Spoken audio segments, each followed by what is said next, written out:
Are we supposed to intro these? Here's Hasan and Johnny Harris talking about the CIA. Let's run down our top All CIA right. coups. Hell yeah. What's Can't your wait favorite for CIA coup? it's got to be Ukraine. It has to be, right? Oh, I was being serious. I was gonna say Greece. All right. I don't know, the South American ones are pretty Yeah, pretty Pinochet. interesting.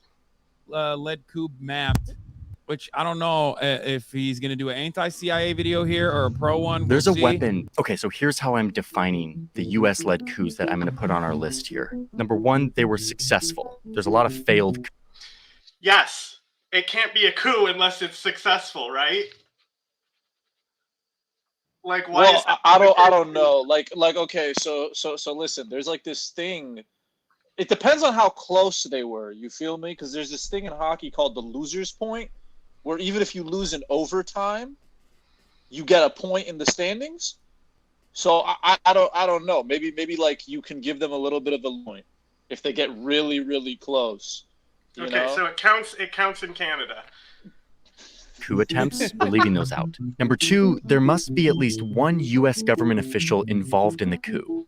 And number three, we need concrete evidence that the US was actually involved, not just speculation. While the US has been involved in tons of regime change efforts around the world, we landed on a much shorter list. There's nothing wrong. There's nothing wrong with being part of regime change.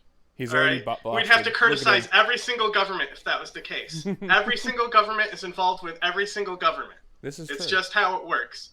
You can't just focus on the U.S. with that. It's kind of weird how these people forget that, like, no, it's like these people forget that countries, like, let's say you're not the U.S. or you're not even, like, I don't know, China or Russia. You still, like, if you're Egypt, just for as an example, you influence the countries around you. Even though it's like, you know, third world, like global South country, their government still, and it goes for like a lot of other countries. Like, what's another good example I can think of? Well, Australia would be thought of as an imperialist. Well, like you get all these countries that you wouldn't think of as imperialist countries, but they influence. Well, the average person or like the people who are obsessed with US Tankies will say shit like Russiagate when Trump got elected because there was a lot of information warfare from Russia. They would, if that was flipped the other way, like Greece, there was an actual like coup, like no question. You know, like it's just different. You know, I just want to see if he uses the term psychological operation at all in this video. Wait. Go ahead. No. Wait. Is he saying that like the list is actually much shorter than the real list? What are the? Oh, he omitted the failed coups. Okay. Wait, maybe this is not that bad. This is not that bad. No. This could be not that bad. A failed coup is still a coup d'etat. I don't think he's saying that those aren't like actual coups. Wait, he's only counted the ones that have evidence, it seems? No, that doesn't mean that these are the ones that have evidence. He's only counted the ones that the CIA has declassified is what that means. Because all of those other coup attempts and failed coups and everything else has plenty of... We'll have to see what he actually does. Why does he dress like a fashion student? All right, let's go ahead. Because he lives in like California, Hollywood, I guess. I think that's. Also, I want to revise my probably. answer. I keep forgetting. On your favorite coup? Yeah, I want to revise my answer. It's Cuba. The amount of times they tried to kill him is hilarious. Because all coups count now. All coups count now. Yeah. Yeah, you got to give them the loser's point. Evidence. They got close it's a lot. Just like acknowledgement is what is lacking. Some of them do have tacit endorsements or acknowledgements, especially in the case of like Venezuela, for example. Like a big marker for an American coup is when the Chamber of Commerce's leader is appointed to the presidency of Venezuela immediately after a coup happens. And then the American government takes 25 minutes to recognize the Chamber of Commerce president as the new president of Because no country in the world does that, right? Except the United States. Venezuela. That's a coup d'etat. It might not directly say that that's a coup d'etat, but that's a fucking coup d'etat. It's a failed one because the people immediately took to the fucking streets, but that's enough evidence in that regard. Like, holy shit. Trump's election was a coup d'etat. Can you believe it? what more evidence do you need? We're going to move on to the next coup, but I need to thank today's sponsor who makes these videos possible. The CIA. Spain's glory days have come and gone. They are a declining empire, and there is major This is actually a good one right here, I would say. Right? Is this, or do they put the fascists in power here? Which one is this? I think they put the fascists in power. No, because the fascists end up coming to power after, I think. I'm not too strong about pre-19 histories, you know. It's getting there. Resistance in their colonies, especially in Cuba, Puerto Rico, and the Philippines. Meanwhile, the US is a rising empire. Hey, Cuba. They don't love the idea of true independence for places like Cuba or Puerto Rico. And like Hawaii, American companies have money invested, particularly in Cuba. Independence might mean them getting kicked out. So the US sends in troops to liberate the rebels fighting against their Spanish colonizers, promising them independence. Not only in Cuba and Puerto Rico, but later over here in the Philippines and Guam. These local uprisings eventually drive out the Spanish. And in all of these cases, the US reneges on their promise to give independence to these locals. Yeah, no, liberated, but like not really at all, actually. Not even remotely close. Liberated is a really funny way to describe the situation unfold when you're talking about like almost identical styles of governance and continued enslavement and colonial extraction of resources. I guess he said it sarcastically, yeah, bro, right? They took He's my saying dad's like ranch. liberated, and you. Well, you know, whatever. You can hear it it's not saying, much, like in but... air quotes. Okay, so we're over here in Nicaragua. It's 1909. There's a bunch of powerful American companies here, but a new president comes to power vowing to regulate them. The U.S. So this coup that they were talking about in Spain wasn't even the coup in Spain. That was a total side tangent they got us on. It was just to talk about we freed some people from Spain's colonial power. I mean, we're closer, you know, so I think we have dibs. This is not going to let this happen. So the Secretary of State starts spreading rumors to smear this guy, this president, saying that he's building a canal that would compete with the Panama Canal. But really, they're just upset because Nicaragua's taking loans from Europe. The U.S. keeps painting this guy as a war criminal and someone worthy of being thrown out. Bro, that's so crazy. I mean, good thing we don't ever do that now. And like, they don't even need to be good guys overall. Not many state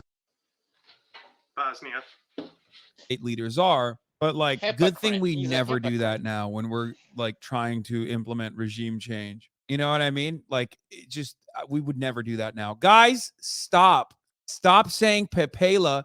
We never do that now. We are so different. No, you don't understand. Every single country that we happen to, you know, be enemies with, all are run by corrupt dictators. Okay. All countries are run by corrupt dictators. I mean. A lot of them are. Like, where's the lie? It's kind of irrefutable. Like, what? And a very different style of governance. Seriously, just look up how many places are not even free democracies. The U.S. isn't one of them. Surprise. Than our government, which is like certainly not corrupt nor dictatorial. It just happens to be that way. It's just a coincidence that like all of the countries that we are actively trying to do regime change in, they're all the bad guys against us, the good guys. They're probably the rules based on international order make more sense when you realize U.S. interests are exempt when wanted. No, the rules-based international order is created so that buddy, it can if you be don't like utilized it here, against the United States you on a plane to Iraq. It's not that the U.S. is exempt; it's that they were written specifically so that you could they could be weaponized. But yeah, I want to be nice to Johnny, who makes like very piffy videos, very clever editing. They're catchy, they're entertaining, and all that. But like, this is more insidious propaganda because it like on its face makes it seem like it's leftist critique. Yeah, it's not propaganda. There's an actual definition to that. Insidious. It's just a video. Insidious propaganda. Insidious. Like not even Tucker Carlson propaganda. Like propaganda is a specific thing. Yeah, like and expose yourself for not understanding. Because communists have the best propaganda. It looks fucking awesome. Hands down, without a doubt, the best. Yes. Against the CIA, when in fact it's just literally like only talking about shit that the CIA recognizes and spinning it in a way that like the CIA also talks about. For example, us giving Stinger missiles to the It's literally just no. Fuck you, dude. Fuck you. It is because 1 million people died in the first year of the Soviets invading Afghanistan. Before we even gave them rifles, 2.5 million to 3 million people died in Afghanistan. So if you want to argue that there's not a moral interest in giving them guns and Stinger missiles, go ahead, dude. Mujahideen, yeah, because the Stinger at the time, missiles like was very absolutely made up for Soviet helicopters just absolutely decimating anything that was like inhabited. I'd actually beg to differ. They Like, didn't that's- do much. They didn't do much. That's the real difference maker there. But that's it. It's amplified by the CIA. How successful the Stingers were. The thing Oh, is the CIA brought in some supplies on donkeys. Big fucking whoop. That's literally what happened, by the way. Sorry, my control's on the wheel, so I don't want it to like be annoying on the audio. But Oh, sorry. the thing is this: with the Mujahideen, they already had the same type of missiles. Like they're called blowpipes. And the Chinese had a version of a Stinger missile. The Soviets had a version of the Stinger missiles. They were already able to take down helicopters with these missile platforms. Ours just performed way better. Like, ours were 3 times as good. But as far as the success rate where they amplify the damage done to the Soviets, the most damage done to the Soviets, I think, is why am I thinking his name is Imran Khan? Ishmael Khan. Ishmael Khan in Herat, he did a raid on an air base, and they just used like landmines that they modified and like Simtax and explosives and stuff, blew up like an entire air base of planes, of the Soviet planes. It was by far the most successful attack of that war, not Stinger missiles. openly done, right? But it was not considered to be like I mean, we gave weapons. We funneled weapons into Afghanistan. They got the landmines from Egypt, of course. Big W. We also supplied the donkeys that brought in the guns. So yeah. Big They were W. probably using Australian. And we cannons. celebrated that concept because they were anti-Soviet rebels, right? No. This bullshit right here. First of all, Osama bin Laden, I doubt that he's ever killed a single person with his own hand. I honestly doubt it. First of all right? And secondly, he was only being used by Azam, right?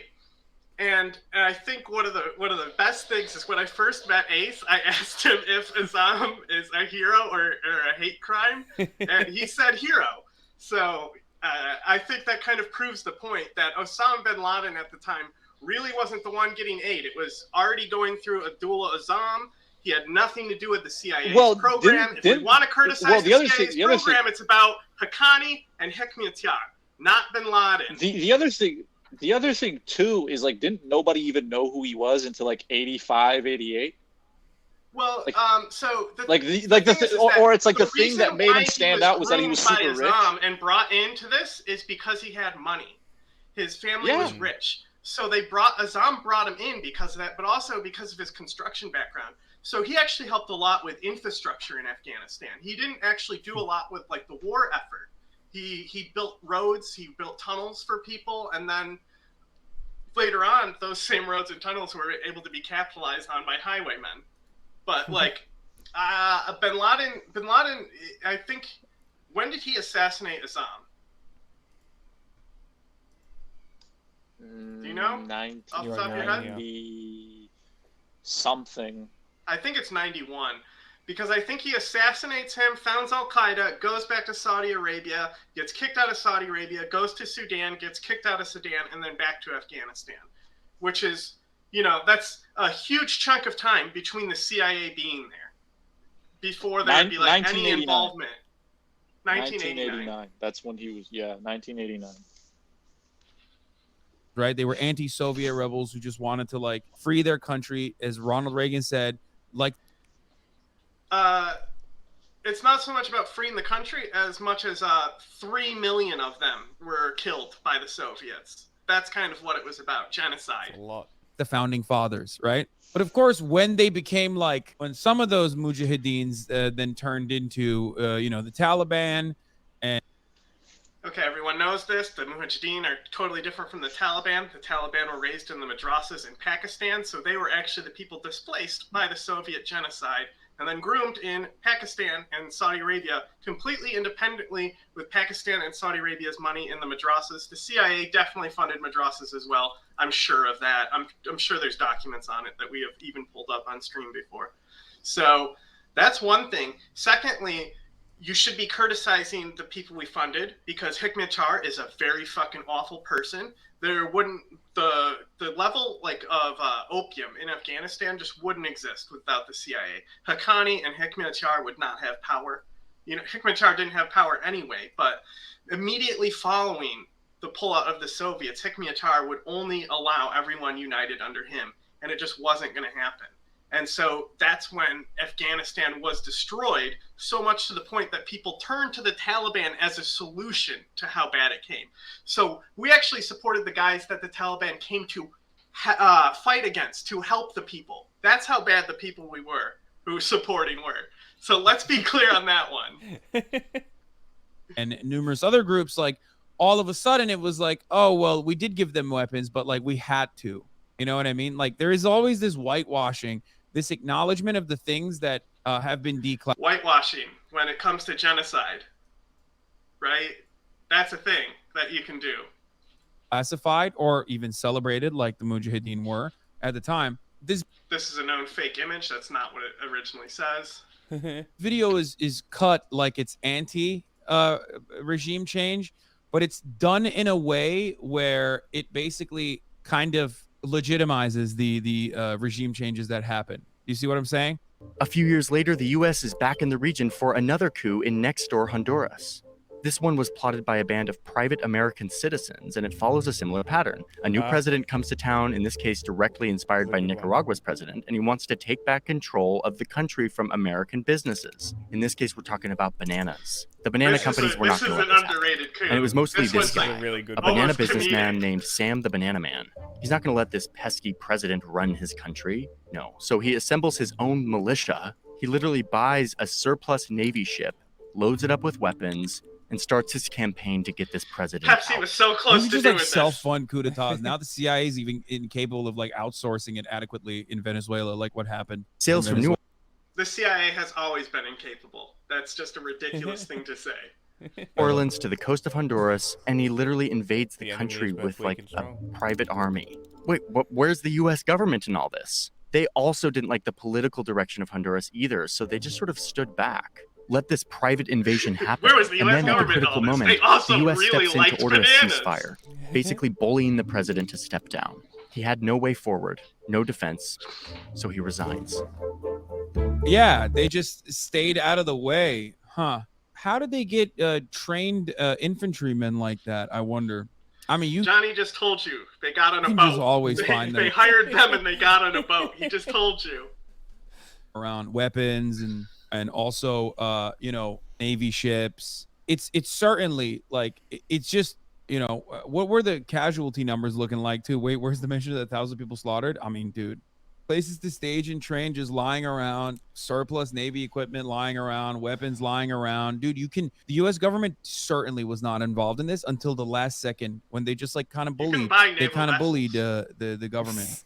Okay, so let's move forward to the Pepsi did 50s, it. where the coup I love you, but you're being so incredibly uncharitable. This is a live video, but for normie, this video becomes a justifies more American useful actions. tool in the American He doesn't coup. give What he justification just to said anything. He hasn't is given context. directly a He just coup said what d'etat happened. that is No, it's just admitted information. to that he says the American government had like very little opinion involvement where in it until isn't. like forcing a ceasefire. That's fucking bullshit. There's this new US agency dedicated to collecting and analyzing information from all over the world, meaning for spying. They call it the Central Intelligence Agency, the CIA, and it completely This is the thing I revolutionizes hate the art about of Johnny coup. is when he Oh, and at starts this point, drawing the on US is now a paper to full-blown spell global things out. superpower, no longer just looking in their own neighborhood, but rather at the whole world map, investing 30 seconds huge could have been resources into saved by fighting just the saying, Guys, have global you heard of rivals Jason communist Bourne? ideology. Simultaneously, The CIA is greatly based off of Jason exaggerating Bourne. the influence, scope, activities, and involvements of the Oh, USSR come on. You paused in an on effort to Iran. boost You're just their, getting to the best you know, part. boost their need. This is You the know, place they because like really if there's fucked no up, 'cause he's demand gonna for it, blame you just gotta 9/11 on make it up. this, You gotta be like, which is dude, gonna it's be going funny. crazy out there. They're doing Even- mind 'cause, you know, control. Shia They're definitely spying did on 9/11. everybody. while simultaneously constantly talking about how starving and how starved the population is, and also actively recognizing that they were not starved at all and actually had like a higher calorie diet than the American citizen at the time. But it's like literally everything and anything you've heard about the USSR has been filtered through CIA propaganda and oh my god. So why do you think everything that we hear from China has been filtered? Most of it comes out of China's mouth themselves, but like there is an information wall there. Same with Korea. We were just talking about yesterday. You only hear about missiles in Korea and never any other news. Why? Because there's an information wall against Korea. So if you're going to complain about an American slant out of information come out of the Soviet Union, you should kind of put it in context and understand that they weren't allowed to report the news there. Red Scare propaganda. This gets us to Iran, 1953, though. where Iran had just elected a new star. Bro, we were just getting to Iran. What? He doesn't care. Oh, I know. Our politician, I Mohammad think he straight up does not He know. rises to power believing that Iran must take back control of its most... Okay, how do you pronounce that name? Because I'm under the impression it's Mossadegh. I would have to see the Persian spelling to tell you. Okay. Literally everything and Let's hear how he anything says you've it. heard about the USSR has been filtered through CIA propaganda and Red Scare propaganda. This gets us to Iran, 1953, where Iran had just he's elected mentioning a new Iran. star politician, Mohammad Mossadegh.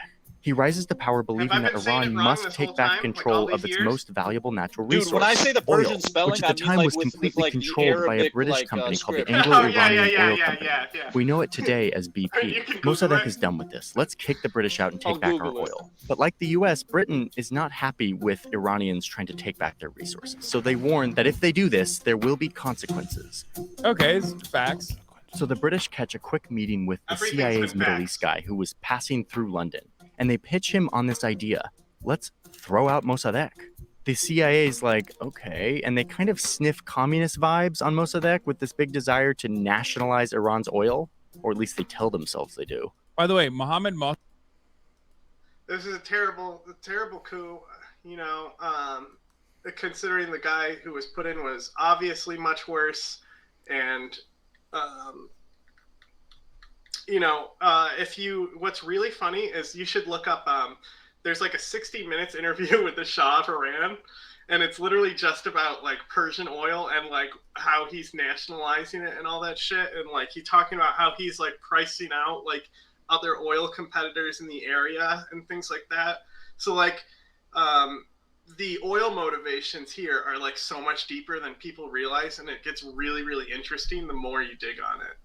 Mossadegh is like a communist only because he wanted to nationalize the oil industry. But of course you can't do that but then you're hurting British petroleum profit margins. Like those are British petroleum refineries that you're using. We built those because we thought that we could just like keep stealing your oil and not giving you anything in return. It's not like I wouldn't say he's like communist in any meaningful capacity. Roosevelt sneaks into Iran and is given $1 million taxpayer dollars to use, quote, in any way that would bring about the fall of Mossadegh. And it's a rocky start at first with a bunch of failures. But they start using their money to get traction, bribing politicians, religious clerics, and other leaders to say divisive and controversial things about Mossadegh. They hire locals to stage attacks against religious leaders, making it look like they had been ordered to do so by Mossadegh. And with enough... The same thing actually happens when the Shah of Iran falls. This is just textbook procedure for coups, and it's like the CIA did this all over the world. This is just one of the examples of where the textbook succeeded, and maybe that has something to do with him not being very good to begin with. I don't know, but the guy who replaced him is objectively worse, so... Aren't they always? Time and money, they create an atmosphere of chaos and hostility and distrust among the public. Oh, and there's weapons. The CIA stashes enough weapons and explosives to support a, quote, 10,000-man guerrilla organization for 6 months. Like, just in case they need to, like, start a full... Yeah, bro, that kind of stuff certainly doesn't happen anymore. Like, no color revolutions or anything like that. I'll just say it like this. Well, there's a reason why I famously always say, like, if you have anti-American sentiment... 10,000 arms for 6 months is like giving them pies. That's nothing. When talking about I'm like sure 98% of way history more guns and from way more also sources. whatever is going on in the world, you're gonna be right 98% of the time. But the 2% of the time, you're not accounting like genuine animosity on the ground. But like you're gonna be right 98% of the time. Now, of course, those 2%, they'll never let you live it down. They will never let you fucking shut the fuck up about that. They will never let you go, oh yeah, my bad, I was wrong about that. But it makes total sense because they used to do this shit and they still do this shit, for the record. While this is happening, the United States is doing this everywhere around the world, some unsuccessfully and some successfully, most of which is not being mentioned in this video. So if you're asking me, like, where is it happening right now? Like, can you give me an example? Literally everywhere. That does not... Yes, everywhere by everyone, all at once, all the time. That's how politics works. Welcome to the world. Change the reality that there might be on the ground legitimate resentment. That does not change the reality that some of the people might foolishly believe that like America has their best interests in heart. Kurdish people being one of the primary examples of this, even though Kurdish people at this stage perfectly recognize that they are just being utilized as... Yes, that's hasn't been a new revelation. There's a phrase in Kurdish that's no friends but the mountains, because their policy has been for generations now that they expect to get fucked over by whoever's helping them, and they are working in their own interest. So, as far as like the Kurds go, like it's a good example of a coup that we should look at the U.S. doing was certainly in Turkey, with Erdogan. You know, that was certainly a coup that almost happened. Are we going to talk about that one while we're talking about the Kurds? A militia force, and they are more valuable to U.S. State Department interests as like a roving a band of different militias that fight America's battles in the Middle East. Like everywhere where there is... The Kurds are not a roving band of militias. I was just gonna say that shit sounds racist as hell. Yes, it sounds like someone who knows precisely nothing. Bro, they are literally a fucking socialist free state. They're a stateless socialist society, and you're calling them roving bandits. Like, what the fuck is wrong with you? I've always just found the terminology when people say like the Kurds to refer to like certain Kurdish militia groups to be very strange. Yeah. Like, which Kurds are you talking about, bro? Like, it's like the politics between the four regions. Because the YPG and the KRG are not the same thing. And like Kurds, there's like a couple million of them. Like there's a couple million of them, dog, and they're scattered all over the place. Some of them voted for Erdogan. Like, what do you? Yes, Like, what are you referring? Say you're funding the YPG. Say you're talking about the KRG or the PKK or whoever. Just state who you're talking about. Stop saying the Kurds. This is just another perfect example. I'm gonna go to university tomorrow and I'll tell you about the Kurds, and they're taking a math exam. Okay, like this is. Like, what the fuck? This is just another perfect example that Hasan is just a surface level person. He knows of their existence and nothing more than that. He's from Turkey, dude. He should know this. He should.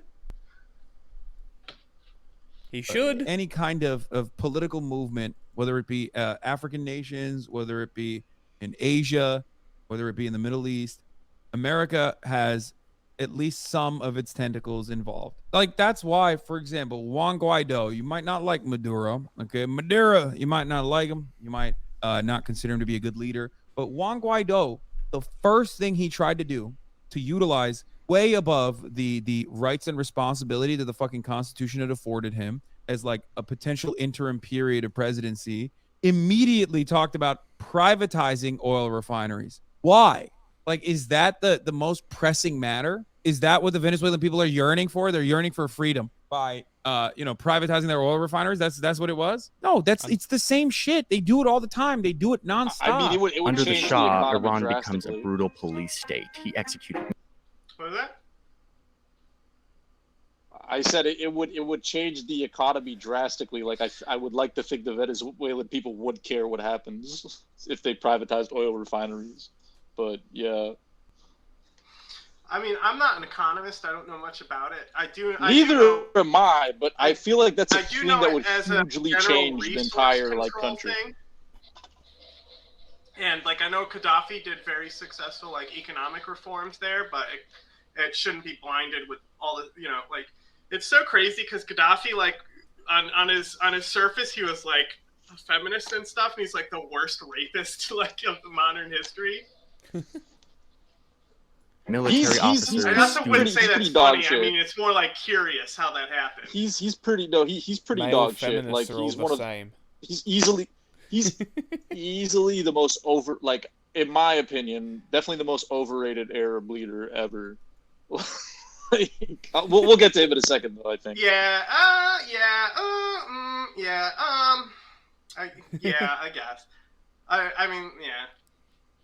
Leaders, anyone associated with Mossadegh. He set up a secret police force, and life was brutal. So brutal that in 1979, the frustration of Iranians burst forth in mass protests that ran the Shah out of office and replaced him with an inspiring new leader who would turn Iran into an Islamic republic, built in part off a foundation of resentment to the U.S. having meddled in their country. I mean, this is 100%. This is what I talk about. I mean, it's like reductive, but this is what I mean when I talk about like all of these Middle he Eastern didn't give countries. context to why that coup happened. They're living in a different time period. It's like that wasn't the case for literally all of these countries. There is so much context. The only reason why Turkey. Yes, Turkey now is a little bit different, but the only reason why Turkey did not get impacted in a similar way is because it was a part of NATO and was allowed the United States to put fucking missile bases directed at the USSR. And even internally in Turkey, we had a fucking Cold War of our own. That happened. That happened internally in Turkey too. Why the fuck were the Turkish communists and Turkish ultranationalists fighting against one another? Do you understand which side? The Turkish ultranationalists who was being armed in that fight, or who inevitably won, I guess. The United States of America, of course, was They're funding, just fighting to be the arming, top side of the coin and allowing the ultranationalist Grey Wolves to operate. They did this in the entirety Hasan, of have Europe you seen too. Andor? One of the most famous instances being Gladio. They did it through NATO. For our allies, we did it through NATO. For our enemies, we did it in ways like this. The Islamic Republic has held power ever since and has morphed into the oppressive theocracy we know today. Like, why was there no network internally? Do you think the Iranian population had no communists, had no revolutionary forces within it? Or were they eradicated successfully? When were we talking about Iran? Didn't they kind of help bring them to power? When were we talking about Iran having communism? And yes, you're correct. Because time and time again, America always considered fascist reactionaries to be valuable allies, especially in the fight against communist revolutionaries, which they saw to be the real threat. Because communist revolutionaries, whenever they took power, would do shit like nationalize the oil industry, would do things that would undermine the authority that endless famine. Wasn't he just complaining about how we were funding communist revolutionaries in Rojava like 2 seconds ago? Yeah, IMF and the World Bank was trying to create on the third world. The USSR was a flawed, imperfect nation, but imagine how more unsafe the third world would have been in the second half of the 20th had the USSR not existed to be a counterbalance, a force to put America in its place whenever America wanted to swing its big dick across. That's a fair statement. No, it's not. Because a lot of these things only happened because of the USSR. You think we would have put fascists in power if it wasn't for the Soviets? Come on. Yeah. Like, I know we don't really care about fascists taking power, but I mean, look at Tito. Like we weren't fucking around with Tito. Like, Tito was completely fine because he wasn't showing that he had an interest in the Soviets. And it's less about communism as it is about interest in the Soviet powers and who they're getting. Like, you can connect this to arms and stuff, and it would be much better to take that route to criticize this, is to say that it's all about the guns. We also have to understand that the Cold War was nothing but just a money-making scheme for both nations. Absolutely, at the end of the day. Yeah. We also have to realize that. So at the end of the day, they're both the bad guys. But the thing is at the end of the day, everything is the profit motive. Yes. Well, the thing you've got to I understand think is at the the end last of the day, time that it was about power was Hitler. I don't think Hitler was in it for the money. I think he had the you genuine gotta, drive to hate everyone. you gotta try and be a contrarian sometimes and talk about how the USSR was a counterbalance to the US. Mm. Like We Hasan were a is right now. counterbalance to the USSR. Let's think about it. Think about it. Exactly. Without the Western Alliance, It's a pendulum, big man. without It's a Warsaw pendulum. Pact, this is how we should It be is. looking at it: is conflict in Europe, Armenia, Georgia, Azerbaijan. The Soviet Union was still around. There would be, nothing going wrong in Armenia. That's just a fact. It wouldn't have happened. Straight up. Like people always talk about, and I think we've touched on this before, but I feel I'm just going to say it again for educational reasons. But it's often talked about how colonial powers drew really shitty borders in Africa and the Middle East. 100% true, right? Yeah, the Soviet Union did the same thing in the Caucasus and Central Asia. Yeah, and that's why you see a lot of these conflicts. Even though there's a past to that, but they only lit it on fire. Kind of similar for an example, the whole reason for the Armenian conflict is today is because of who got Armenian territory after the breakup of the Soviet Union. Yeah, exactly. It was like, I think it was it Brezhnev? He wanted to make a pact with the Azeri people, so he was like, you guys can have Nagorno-Karabakh. I don't know. So yeah. All I know is we're not going to be able to hear any of that. There's similar stuff going on in Central Asia. World domestic politics. Yeah, I mean, literally, a lot of Americans look to the Cold War era and think a multipolar connect to Wi-Fi if you're not on it.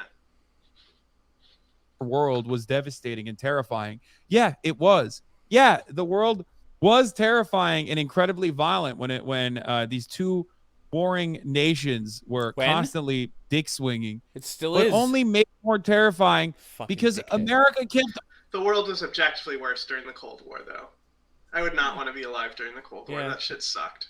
Fair. I mean, just Vietnam. Look at what we did in Vietnam and what the Soviets did in Afghanistan. That's excuse alone. Both countries, people suffered greatly just from wars of aggression to stop the other person. So many Americans died in Vietnam, and then also the slaughter of the native people. Sure, the Soviets did a lot worse in Afghanistan, but we can't excuse things like My Lai. That's still the biggest. They frame it as the biggest massacre, but I don't know. There's been ethnic cleansings that have been bigger. Assad has committed bigger massacres with bombs and shit. I think it's just I don't know why it's always phrased as it's the biggest massacre, because there's got to be bigger ones, right? Surely. Arming fucking fascists who would do gruesome atrocities in the name of anti-communist action. Yes, because Pol Pot was an angel.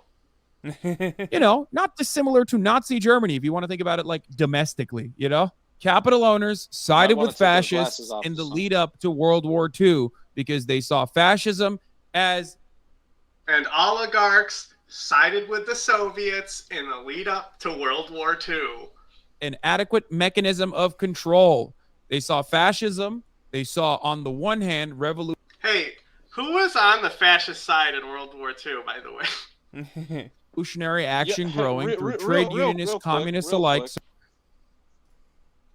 I feel like Hasan has a problem that I feel like just in general, a lot of these bread tubers or Twitch streamers, for lack of a better term, have. And this has been going on since the whole YouTube political response skeptic community started in 8 years ago, whatever. It's way too ideological for them.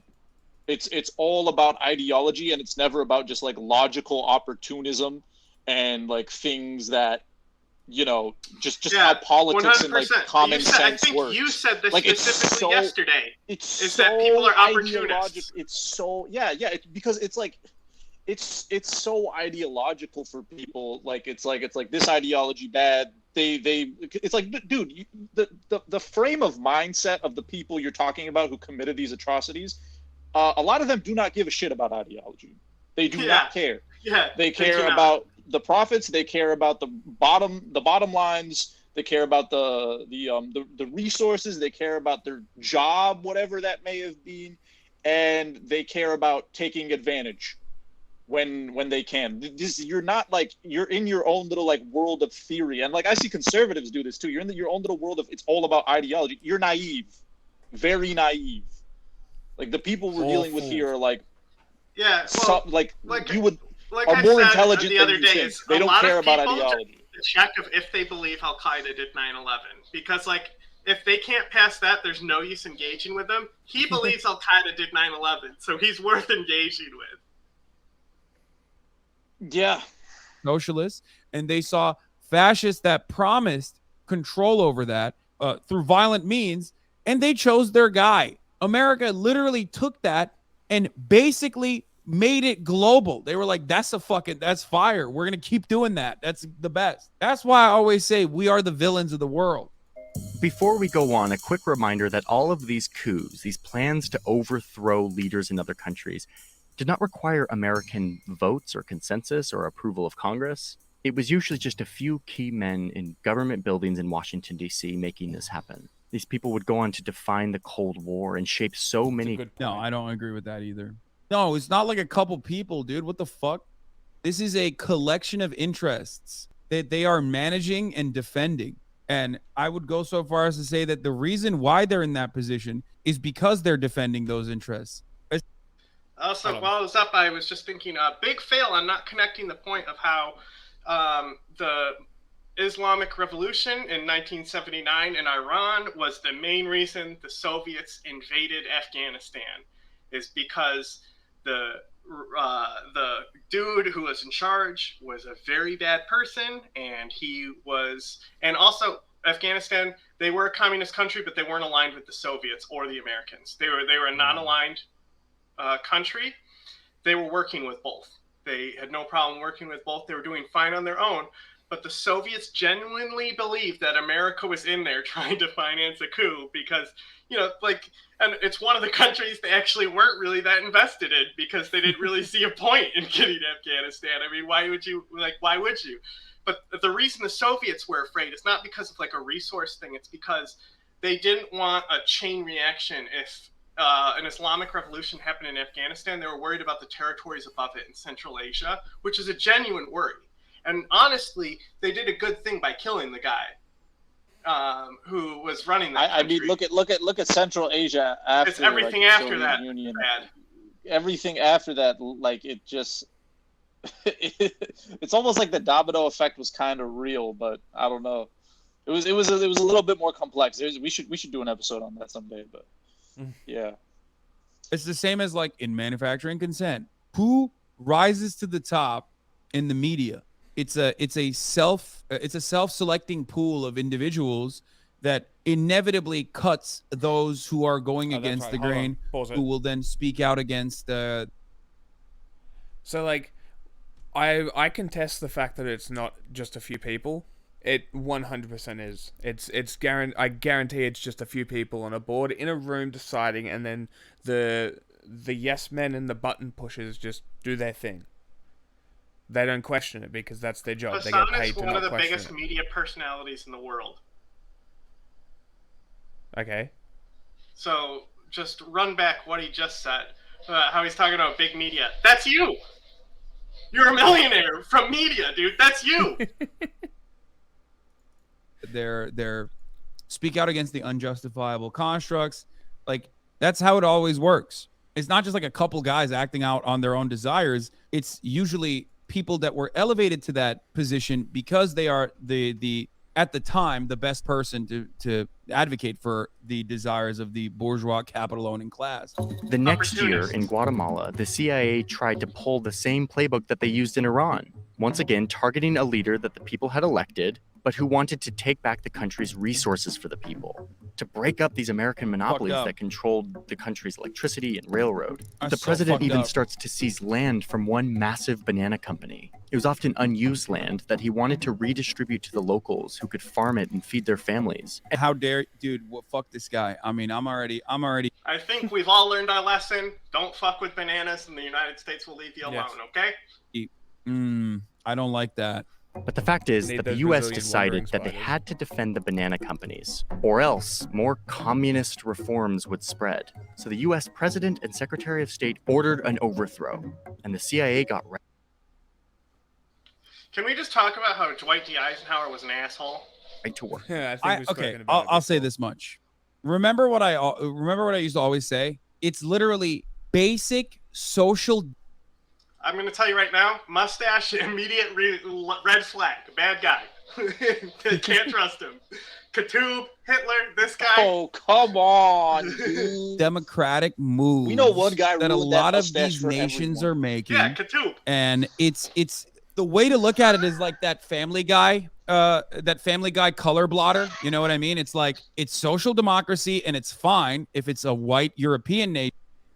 Just remember that we're funding one of the most successful communist, revolutionary, free societies right now while he's complaining about this. It's completely a no-no if it's a brown Latin American, South American, Central American, or African or Middle Eastern nation. Then it's like it's communism. It can't be happening. We need to stop it. Literally, these were nations that were prevented from emancipation, prevented from utilizing their own natural. To be fair, a lot of Kurds will identify as like Caucasian. It depends, though. I feel like that's natural a lot resources of people in every general. single time. They set up a secret operation base on the outskirts of Miami. They start delivering weapons to the Panama Canal. But like the other coups, it can't just all be about weapons. They gotta... Well, my point is that they're white enough for the United States. Yeah. I mean, like, I guess you could say like the Iranic groups aren't viewed as brown as like other groups in the Middle East. I don't know. And that, it's kind of true. That's why Turkey got. I didn't realize that's what you were talking about. Which was a mistake, not because of their skin. Yeah, I didn't know that that's what you were referring to. But I was just about to say there's just a lot of people in those regions he listed that would identify as a bit more white. Yeah, Armenians. Armenians like they get like shit if they try to identify as Middle Eastern. That I've seen. It's kind of funny. I don't see the problem really. Like there's. I'm not going to go into a tangent on it, but it's a little ridiculous when you have like Armenians who were born in like Lebanon or Syria speak perfect Arabic and they'll call themselves Arab and people like shit all over that. I'm like, dude, he's Arab if he wants to be. Like he speaks the language perfectly. Own the information space. So they create a radio station that sounds like it's a local Guatemalan radio station, but really it's being operated out of a small town in Florida. And they start publishing fake news about an uprising, unrest, a rebellion. And then, at the same time, the fighters that the CIA had trained and armed invades Guatemala. Pilots start dropping bombs on fuel tanks and military posts and airports. I also want to mention one other thing. For everybody who is like looking at this and seeing that like the tactics have never changed and it's almost identical, this is literally the reason why a lot of countries that are not inside of the Western hegemonic power structure as like aligned nations have such rigorous information control. They saw this happen. What? Is he talking about China? Countries that are not in the West have information control because of America. Because nobody else is interfering in their countries. Only America does that, right? Only America. Only America. Happen over and over again. They still try to implement this in Cuba regularly. Could you pause that real quick? That is also part of the reason why a lot of these... You know what's crazy? Is once you, like, go into... Like, once you speak the language of, like, these countries that, like, Hasan is referring to, and you search it up enough in your Instagram, you will find tons, and I mean tons, of information about that country and news pages about that country that you did not know existed. Well, it is not protected at all. That is the most retarded shit I've ever heard. Yeah, let me ask you this, all right? Egypt is one of the least free countries for journalists, right? There's a lot of journalists in jail there.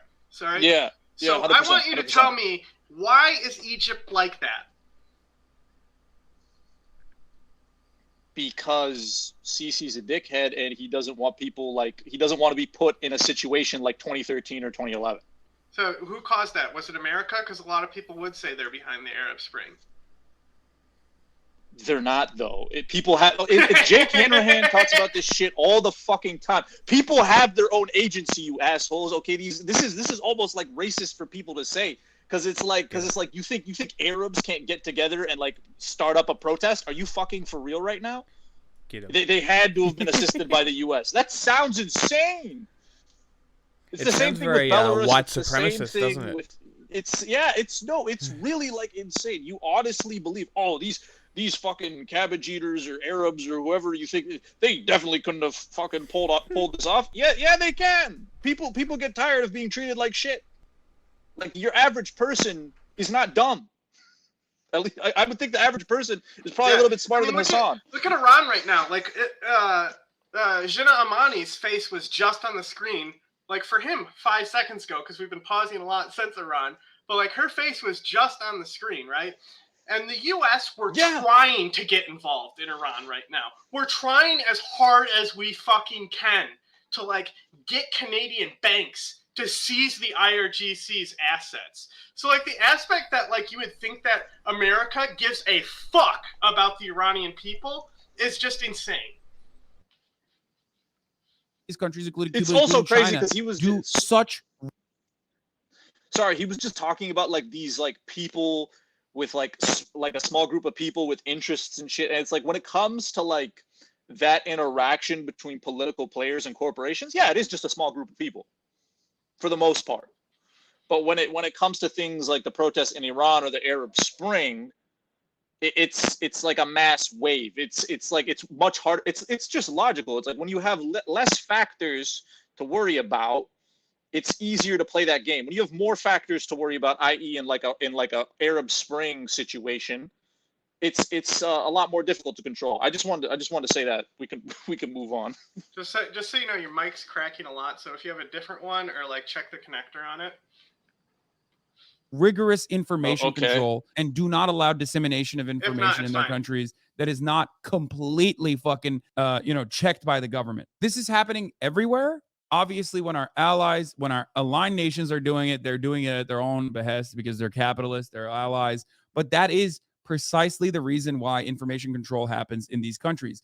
I don't like it. I live in America.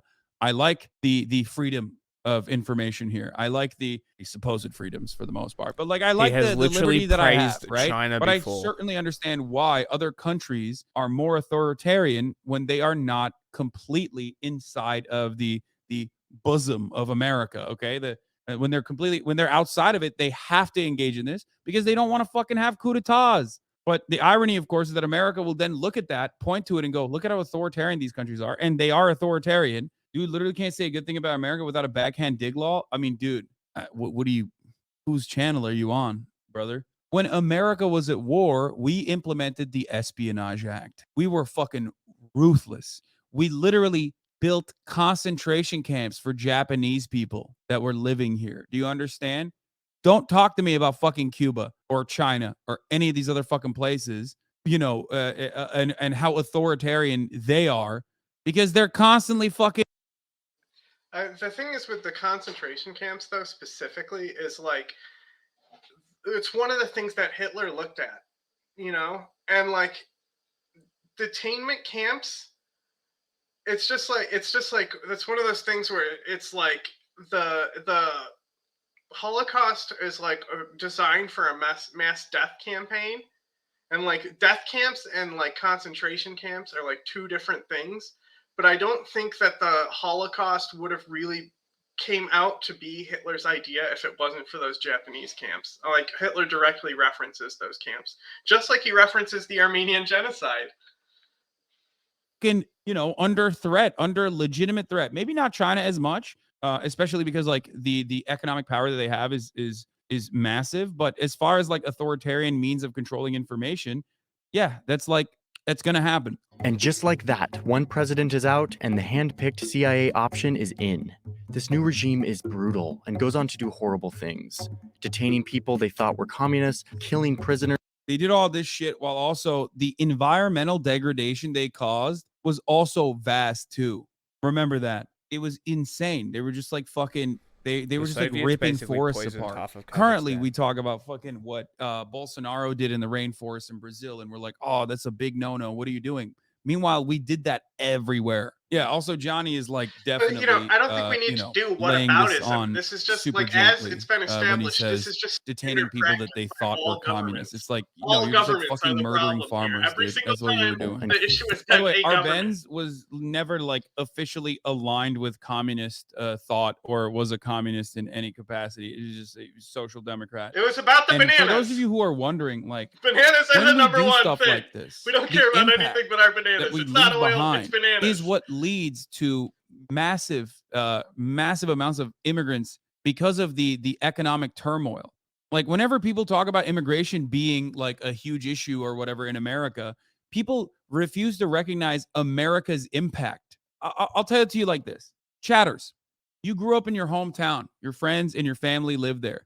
Why the fuck would you ever like leave your hometown if you didn't have to? I mean, some people have like big dreams. They want to go to the city, yada, yada. That's not what I'm talking about. You never want to like leave your friends and family and your culture behind to go somewhere else that doesn't even understand your language, that is going to treat you like a fucking outsider, that you can't even like legally enter half the fucking time. You do that because you're literally forced to. Why are you forced? Because the economic devastation that we brought about is the leading cause for the instability in these countries and the lack of opportunities in those countries. We go there, we build a couple railroads so we can like more efficiently fucking process their natural resources. We give none of them the fucking profits. We rob them fucking blind. That's why people always say Africa as a continent is not a poor continent. As a matter of fact, Africa's biggest fault was it's a very rich continent, okay? With vast riches. The problem is Africa's leaders are opportunists just like everyone else. Those vast riches were robbed. We pillaged them. A lot of the leaders in America were social democrats for sure, but why did America allow for social democracies to thrive in Europe but not? I'm of course talking about modern Africa, not colonial Africa. Anywhere in the world? Because they already had a stranglehold. The other thing too is like I feel like I shouldn't have to expand on this more than saying like this whole video is about coups and like who the US used as proxy to get what they wanted. It's not like Africa's leaders weren't selling out their countries. I feel like that's just obviously you got to go one by one and like case by case to really like know what the situation was. Africa. But it gets a lot different. Yeah. I know. I just think Hasan's a moron. But But we're also in like modern period. We're past World War II now. So. Yeah, no, we're exactly. We're at the end of colonialism. Marshall Plan and post World War II development through NATO. That was they already have full control. They were white. They had full control over these countries. You know, that was fine. They were allowed. They did. By the way, they also did that in Europe too. They did not allow social democracies to thrive in Europe. They literally killed trade unionists in Europe too. They killed social democrats or stopped social democrats in European nations as well. And then once neoliberals were in power or like right-wing institutions were in power, they were like, all right, we're good now. Yeah. Swedish prime minister is a good example of this. Italy is a great example of this. Greece is another example of this. Though. So the idea that like America didn't do this exact same shit, maybe they didn't do it in the same like overt and like glaringly obvious and very violent ways, even though there was a lot of terrorism, but they very effectively dismantled socialist movements in Western Europe as well. Some by way of economic development, aiding the restoration of Western Europe, and some by way of, straight up fucking murdering all of the anti-fascists. I think another reason was proximity, other than like them being white nations overall, their proximity to the USSR played a key role here. I think that America wasn't as like aggressive in the immediate aftermath of World War II with respect to like implementing coups in the same way that they're doing this. And the USSR being the big bad scary guy wasn't actually a big bad scary guy because of its like weapons. It was a big bad scary guy because there were plenty of fucking communists that were still in these countries. And if America started openly fucking doing the same shit that they were doing in like all these other nations, they were worried that people would look to and could very quickly get help from the USSR, these trade unionists and communists and socialists alike. I think that was part of the reason why they were allowed basically to have more social democratic liberties. And some of them were long-standing too, you know what I mean? Like welfare systems that were that were experimented on even before World War II, you know what I mean? Like they were just expanding on. He was criticizing the Marshall Plan. Totally not a socialist policy, 1960 by the way. here in the center of Africa, a country called Congo. They just gained independence from Belgium, and they have an election. And this guy, Patrice Lumumba, wins, becomes the prime minister. But immediately, over in Washington, the communist alarm bells instantly start sounding off. Because we're in the middle of the Cold War, and Congo is a place full of tons of natural resources, including loads of uranium, the main ingredient for nuclear bombs.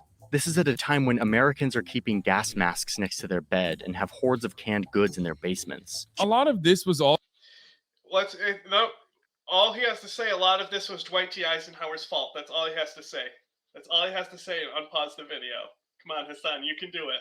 Also, again, like what he just explained, as far as like the fear of all-out like nuclear warfare, nuclear holocaust, that kind of thing. It was also agitated propaganda. It was basically not agitated propaganda, but it was just propaganda that like, you know, the USSR had a lot of weapons. There's a missile gap. They have too much. They can fucking destroy us on a moment's notice. Like things that you are seeing even now with like slowly but surely, subtly describing how much of a, you know, looming threat China is with its balloon gap, or, you know, the increasing like agitation between the United States and China. This is what I mean when I say galaxy brain. This is what I mean when I say galaxy brain. Like he's trying to galaxy brain something right now. That's all he ever does, because he like, I don't know how anyone even learns anything from his videos. He's so all over the place with the explanations. Like I know I am, but it's like he's one guy. I'm here with two other, like, I don't know. Is super old school Cold War propaganda against the USSR. America rarely ever updates its model. They just kind of do the exact same thing over and over again, because it's like, if it ain't broke, don't fix it, right? Well, it doesn't really work that well lately, but... They start allying with Lumumba's political enemies and Congo's former colonizer, Belgium. They bribe politicians. They fund protests and labor... Never worked. Never worked. Not then, not now. It's a game of the dice. It's all a chance of odds, and the more you put into it, the more you get out of it. The United States just has more of it because we were the only standing economy after World War II. It's just as simple as that.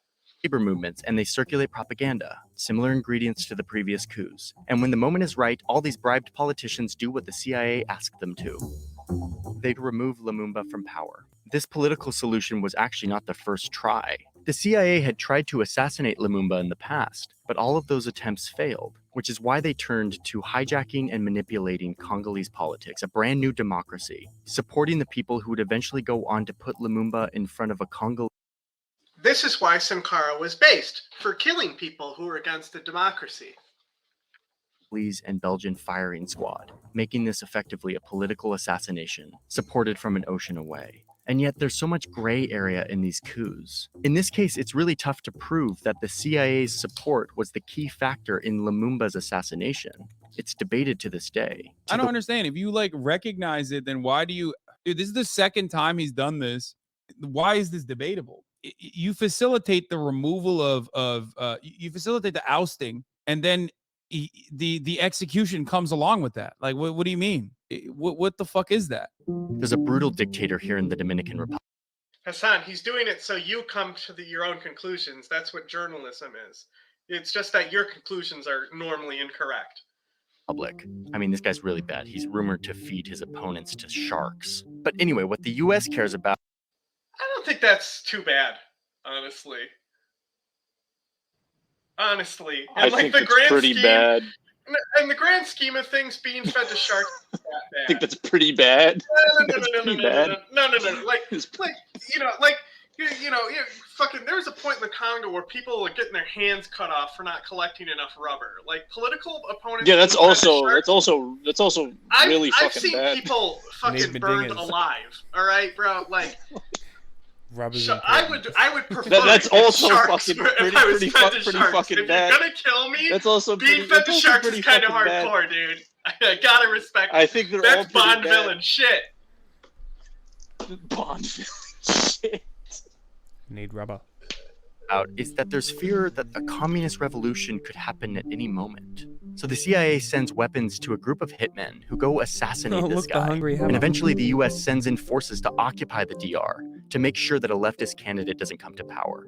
It's like the meme where it's like, oh, socialism never works, which is why socialism never works. Who is backing the leftist candidates, Hasan?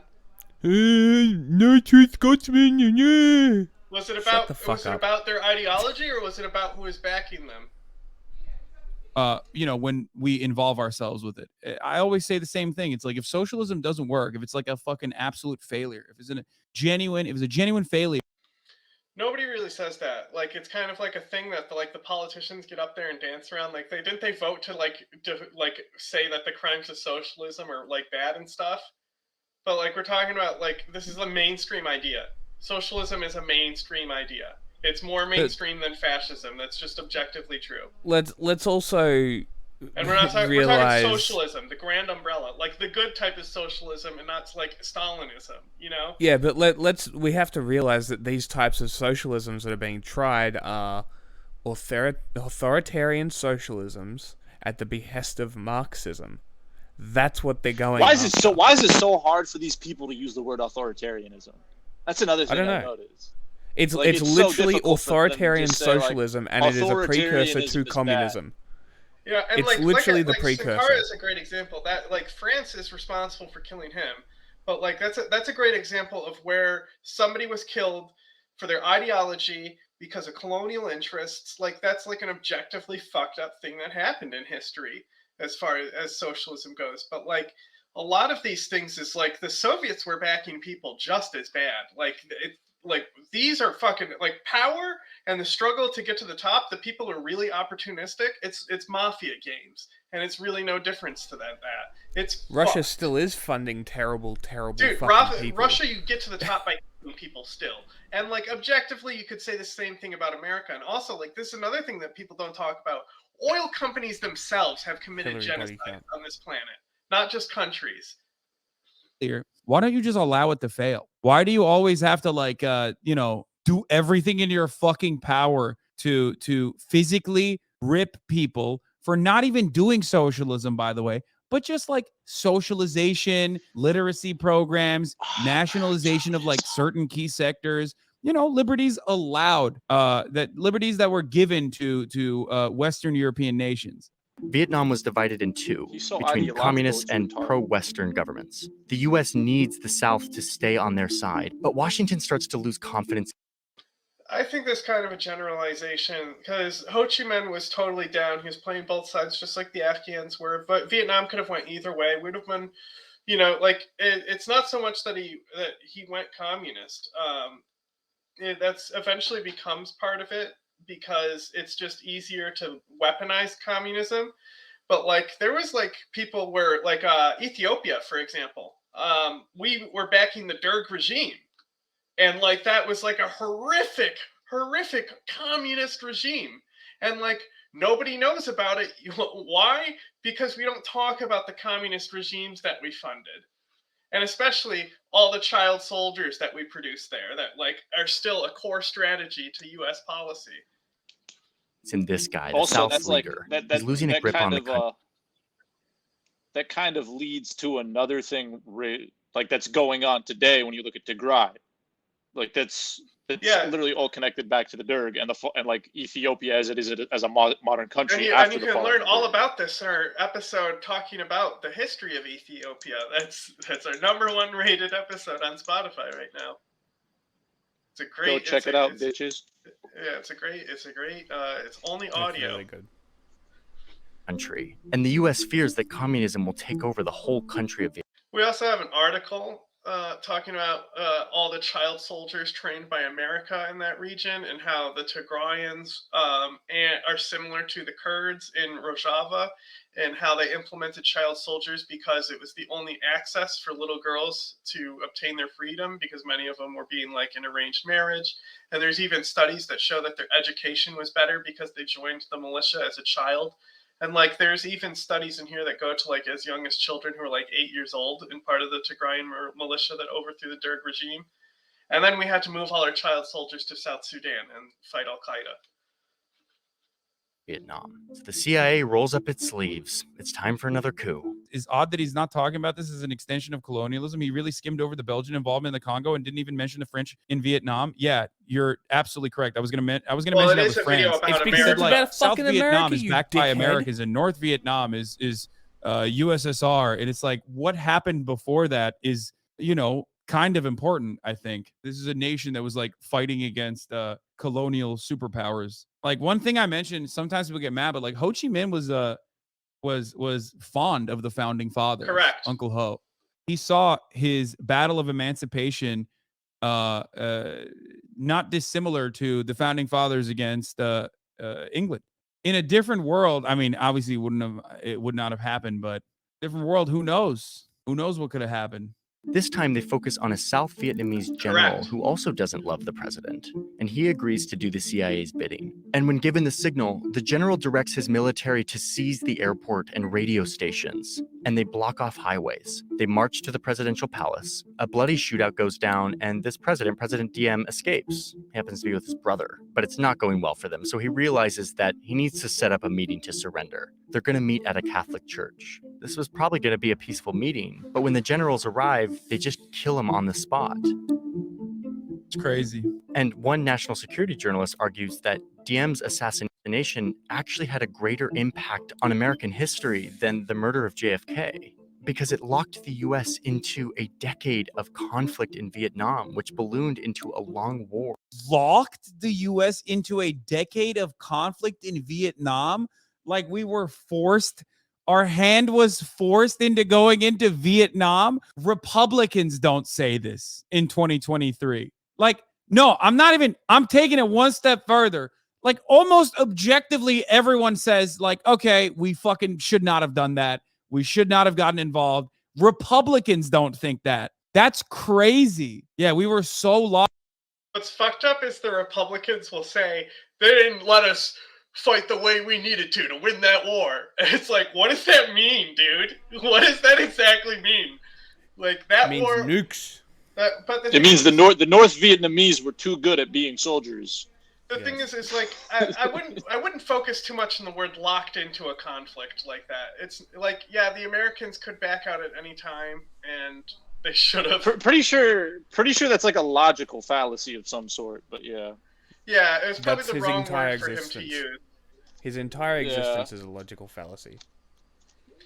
Like, that's something you're not supposed to say when, like, arguing with somebody. Is like, you're not supposed to focus in on, like, a single word they use. Yeah. It's that we just kept sending, official American trainers into the field of battle who just got shot, and then we had no other option, you know what I mean? Or our ships that kept getting shot at off the coastal line. It's just like, who knows how it happened, you know? That's like a wild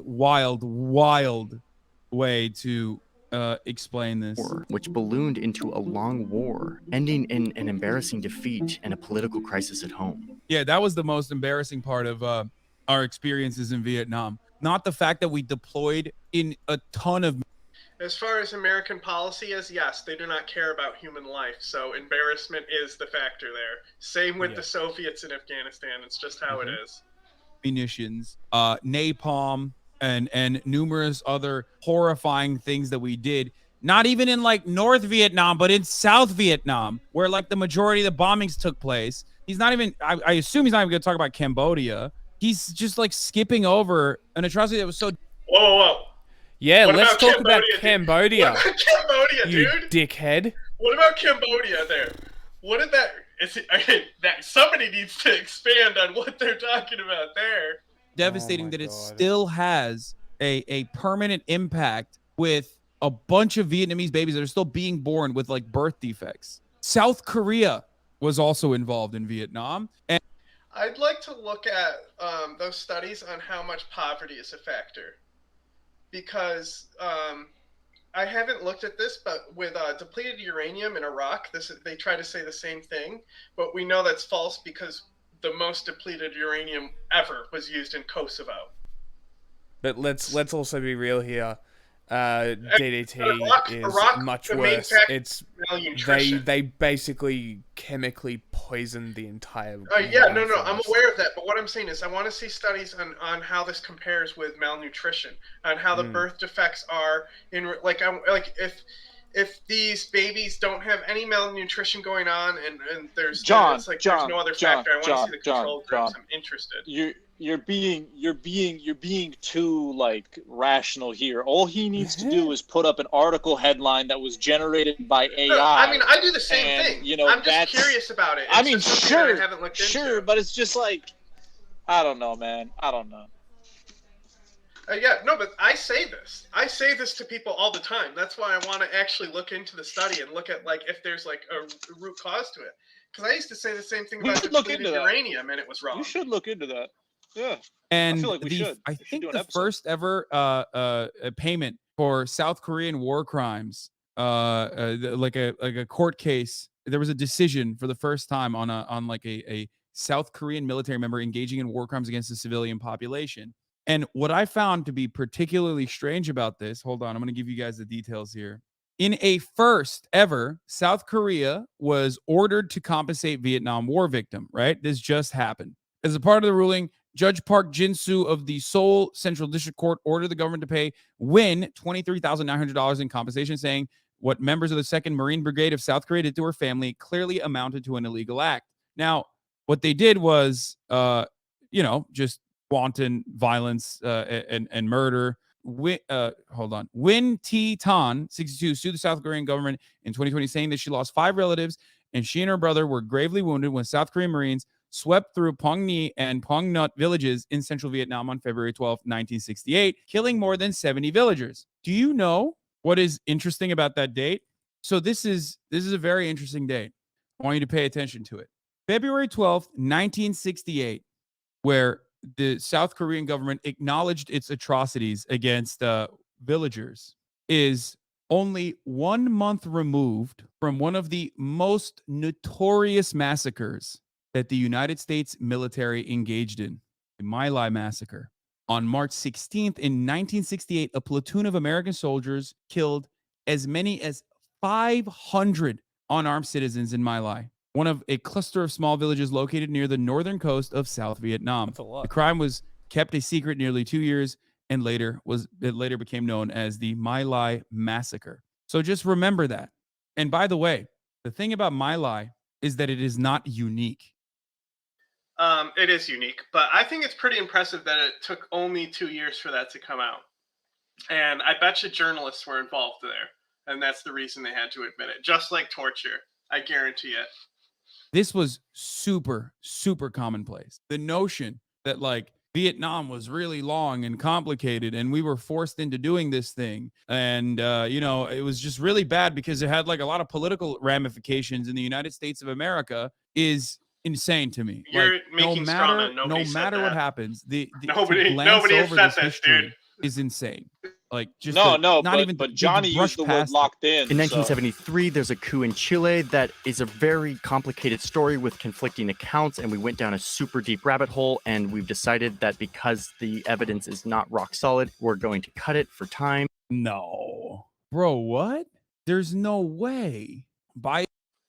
There's no way that somebody has integrity and cut something because they weren't sure about evidence? Crazy. His own metrics of like what constitutes a coup d'etat. The fact that he just avoided talking about Chile is insane to me because there are other involvements that he mentioned that have the exact, maybe not even as much evidence as U.S. involvement in Chile. He talked about Honduras and Guatemala. I would say Chile constitutes the exact. If we use the exact same fucking metrics of what is declared a coup d'état, Chile absolutely is a U.S. CIA-backed coup d'état. There is extensive documentation on it. I mean, there's also this. The CIA acknowledged for the first time its extent of its deep involvement in Chile, where it dealt with coup plotters, false propagandists, and assassins. The agency planned to post. I want to see Johnny's research that made him doubt this.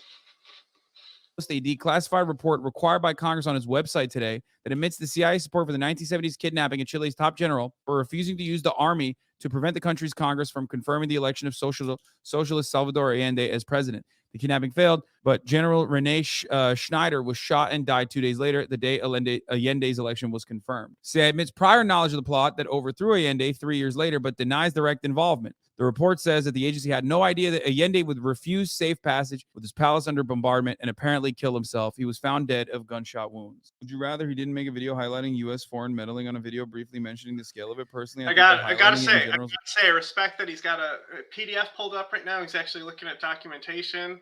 But like, this is something that, like I said, I'm pretty sure that like it's objectively true that like the CIA just kind of like did put this dude in power. And maybe it wasn't, maybe like it's not like they pulled the trigger on the gun, but like they loaded the gun, they put the gun in the hand, you know. It's a good thing. More people will read about it, etc. I mean, I think that covering it by at least saying briefly, just saying like, you know, we did horrific things there would be nice. But also on top of that, I mean, this part is like completely unacceptable in my opinion. Okay, we're back in Africa, and it's the 80s, and over here in Libya, the dictator Muammar Gaddafi was making lots of trouble in the region, funding terrorist groups and working to expand his influence all over the region.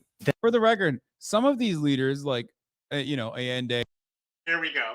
Here we go. Even though he had some, you know, I guess by 2023 liberal standards, problematic takes about certain things. One thing I have to mention to you is that none of these leaders are perfect. No one is.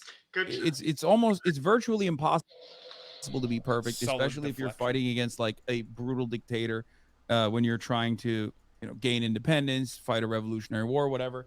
As far as like Gaddafi, yeah, he's a fucking freak. Okay, he did some crazy shit, but ultimately, where I would place him is just like a nation that was definitely better off with Gaddafi than without him. Okay, so now it's the end of the 1980s, and the Soviets are invading Afghanistan and are meeting resistance from a bunch of fighters from all over the world who have come to Afghanistan to fight back against the Soviet occupation. Many of them with fundamentalist religious motivations. Can't wait. But the US doesn't care about their motivation. They just care that they're willing to fight against the Soviets and the Soviets' puppet, the Afghan president. This is wrong. All of what he said has been wrong so far, because first of all, Najibullah only came at the end. It's completely wrong. This part is not even true. Okay, out of all of the fucking people that they're talking about, for one instance where they like actually point to a person who would at the very least like consider them to be fucking consider themselves to be communists, despite the fact that the USSR also thought that he was not the greatest, is this fucking guy. Secondly, the arming and funding of Mujahideen rebels predates. That's not true. Najibullah was their guy. It's the guy before him that they didn't like, and that's why Najibullah was put into place. Predates Reagan. Operation Cyclone is just like the official recognized version, but you know, it goes beyond Reagan by 1 year. The arming, radicalizing, and funding of rebels goes back to Carter. It predates the USSR invasion of Afghanistan. The real problem for Mohammed Najibullah. Before the invasion of Afghanistan, the biggest weapons that were given to them were radios. Jimmy Carter did not authorize any lethal aid to that country. And that's if we can't talk about money being involved, because everyone was working with these people. Like I said, the Soviets were working with them. The Americans were working with them. Afghanistan was an open and trading country at the time. They had their own motivations for what they were doing. Like nobody was really controlling that country. It was totally a free country on that metric. Law was that they were ruthless towards anyone and everyone that was you know, practicing Islam. They were the original, let's say, Reddit atheists of their time, you know. Not great for sure. So once again, as is the case with every single fucking US operation, every single overthrowing of prior administrations, there's usually at least like some groups that have legitimate and some groups that have illegitimate animosity towards the whatever. I'm still waiting on how this is a U.S. whatever, coup. like, That's what I'm form of interested governance in. they have. If it's not if the Hasan fucking would shut the extremely fuck wealthy, up. if it's not like a chamber of commerce backed coup, it's usually more reactionary factions that they beef up, give arms to, and also weaponize against the government. But yes, Name Mohammed 3 Najibullah, Mujahideen or the factions. Name Afghan 3. young communists that got into leadership, were seen as aggressive by the USSR as well. That's 100% true. That's why they killed them. Then there was a good reason to kill them, and then they immediately got worse. So name involvement name the reactionary factions you're talking about, Hasan, please. Well, Mujahideen is not actually, it. Actually, I think the Shia were the most reactive ones. But you talking about the Hazara? There was some of them, but there's different ones because the Iranians were funding them. And the Iranians just had the Islamic Revolution. So I think the most radical ones at first were Shia parties, but I don't know if they're Hazara. But objectively, the Afghan Revolution started with the guy I already mentioned, Ismail Khan in Herat, and he did the Herat uprising. He also has the Museum of Jihad, and it's a fucking cool museum. It's got like Soviet tanks there and stuff, and then like inside, it's got like painted pictures of like all the Mujahideen, and that's where you have that youthful picture of Mullah Omar. That's where it comes from, is like that painting there, and like it's all these dioramas of like them like just killing the Soviets and stuff. It's such a cool museum. You can basically see it all online with pictures and stuff. Nice. Afghanistan was fraught. They were not like excited to extract minerals or whatever the fuck some people say. I mean, that came along with it for sure. Not really. There were certainly not really. It never really was about minerals ever. Reservations before going into Afghanistan. It's not really what Afghanistan's yes, this is something that I mention regularly. U.S. President Carter's national security advisor, Zbigniew Brzezinski. I would debate Brzezinski's importance here. The thing that Brzezinski actually did fuck up here is he kind of locked us into working with Ziaul Haq, and Ziaul Haq is a fucking war criminal who we had already sanctioned. And because we had to work through him to fund these Afghan groups, that was one of the bad things that we did. We allowed him to get nuclear weapons because of it, and now we have a nuclear dilemma there. So if we're going to blame Zelensky on anything, it would be the empowerment of Ziaul Haq, not the starting of this policy, because there were other ways to do it without him. As far as Brzezinski goes, he was only in power for a year. He left that. A lot of people try to blame him on the Stingers because he came in as an advisor, but he had no power there. He just voted, yes, we should arm the Mujahideen with Stingers, and we should have. He was right at the time there too. But the CIA will tell you themselves that Brzezinski was a thorn in their side, and he fucked them up. He's the reason a lot of their policy went south because of his decisions and his anti-Soviet. When he pointed into Afghanistan and he said that land over there is yours and you're going to take it back from them. When he was in I think it's Peshawar, pointing over there, he was in I don't know where it was. It was KPK, I think. He's pointing over into Afghanistan, telling these people we're going to help you, and it's like wasn't even locked in yet. Like Brzezinski is definitely the bad guy here, more than the CIA actually, which is crazy. And his flex mode on a French on a French publication, openly talking about how we were going to turn Afghanistan into Vietnam for the USSR, and by God we did, which led to the Good catch. But guess what? He was in power for 1 year. That was not the policy. This is a neo-Stalinist thing that they say. Brzezinski's policy was to bleed the Soviets. He will tell you. You can look at our video.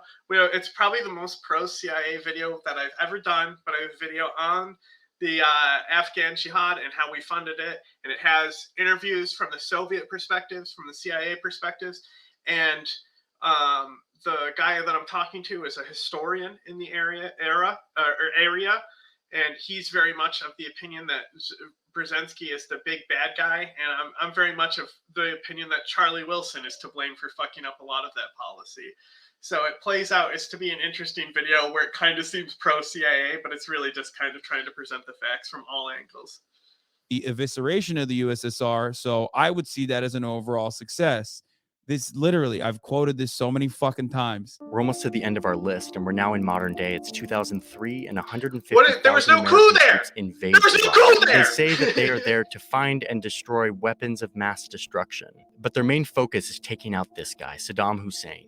Saddam fleeing into hiding, and President Bush declaring mission accomplished, establishing an American-friendly government in Iraq, creating once again a negative byproduct by alienating huge swaths of the Iraqi people and army who form a bunch of anti-American rebel groups that go on to fight against the American occupation, some morphing into groups like ISIS who wreak all kinds of havoc on the region. And the question of how and why we did this expensive, horrific, destructive coup is still something that there are. That's because it was an Al-Qaeda. invasion. That was an Al-Qaeda. invasion. Yeah, I was gonna say, does this count as a coup? That's brutal overthrow? called declaring war. Did we coup Hitler? Hitler couped himself. That's kind of a bad example. That's called invasion, big man. also, well, he chose to leave. Yeah, he was kind of out of there. I don't know. And then he showed up in like Tikrit with a chain for some reason, and then he disappeared again. I don't know. Wait, he showed up with a chain? Yeah, no, I'm not even fucking kidding. After I just remember him like standing on the car with the gun, being like, "We'll fight them all." He had a. If you're referring to like he flees, right? He flees. Yeah, he's and out then of he's there, like right? on top of a car with a gun. Yeah. He has like a silver chain on. He has like a necklace. Oh, okay. I thought you were talking like in shackles. No. I'm talking like he's got like a fucking. He looks like MC Saddam. Like he's got the fucking. He might as well just put a $sign on that motherfucker. That shit is hilarious. One of the most powerful moments he had of that war, as far as like propaganda goes, like that went really well for him, and it won over a lot of people because at the same time we're wiping the American flag on his head in the fucking square and knocking it over, you know. So it played really well with the resistance, the early resistance, especially when we helped him by debothifying the government. Bad idea. Aren't really good answers to. Yeah, what? No, there is, man. What the fuck? It's not even just oil. Afghanistan OP. Okay, first of all, no. We didn't invade Iraq because of oil. We invaded Iraq because of Al-Qaeda. If we cared about Iraq's oil, we wouldn't be giving it to Iran. And you know, minerals, but like, no, every single thing that he's mentioning in many ways is not just about like destroying communism. It's also about a industry that was growing permanently, especially accelerated after Eisenhower, that basically became our most prominent and sole. He did it! He did it! He finally said Eisenhower's name. He finally blamed it on Eisenhower. It took that long to come to the conclusion. So long. Industry, the military industrial complex. That's it. We don't need to like, you know, have a good reason or natural resources. So you know how the president like leaves plans for the next president in line? Do you know what Eisenhower left Kennedy? What? Just where to bomb the Soviets with nuclear missiles and nothing else. All right. Yeah. That's how insane Eisenhower was. Is that we must extract from these countries half the fucking time anymore, because like we have this machine that demands blood. First we give the weapons, then we use our the world's built by blood. Yep. New weapons against the old weapons that we gave to the fucking area. And this gets us to the final coup on our list. It's 2011 during a wave of protests spreading throughout this region. Oh, I'm gonna kill myself.